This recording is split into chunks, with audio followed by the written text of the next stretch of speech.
And now developing details on Jennifer Carnahan's future as the chair of the Minnesota Republican Party. A GOP executive board member confirms that Carnahan is negotiating a severance package with the board. This comes after 6 of 15 Minnesota GOP executive committee members officially call for her removal. Our Carly Petrus continues to follow these developments for us. Carly. Well, Tom and Caitlin, as you said, Chairwoman Carnahan is planning on negotiating a payout ahead of this evening's meeting. Of the GOP board members I spoke with, they said this payout is not likely.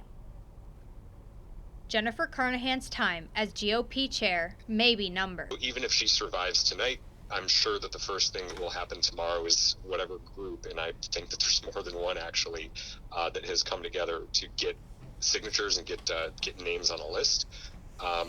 There'll be a call for state central committee meeting within the next couple of weeks, and then she'll have to face a vote there as well. If the executive board is able to remove Carnahan Thursday, they will have 45 days to call a state central committee meeting for the election of a new chair. Minnesota Republican Party Secretary David Pasco says the board conversations are less about her possible involvement with Lazaro. Honestly, I don't think anyone on the board believes that she had knowledge of the things that Tony Lazaro was alleged to have done. They were close, they were friends, but I don't think that she would necessarily have known about that.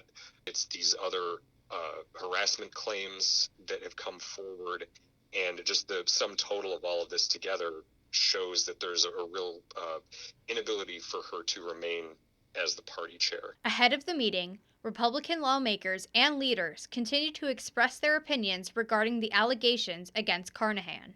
I believe personally that Jennifer Carnahan should resign. However, she is just the symptom of a problem, of a root problem, of when people are using power and greed to help them get to the next position or whatever, that we lose sight of what we're really intending to be doing. I mean, it's just all terribly unfortunate for the party. There's no question about that. Whether she should resign again, I don't know her well, but I'm going to believe that she had nothing to do with this in terms of certainly knowledge or involvement with this Lazaro person. Party implications are also part of the discussion. So it does hurt. There's no question about it. But on a personal basis, we just kind of work to keep our nose clean and do the good work of the people, and that's why we serve. If Carnahan is removed tonight, as a reminder, the executive board will have 45 days to call a state central committee meeting for the election of a new chair. Back to you. Thanks, Carly.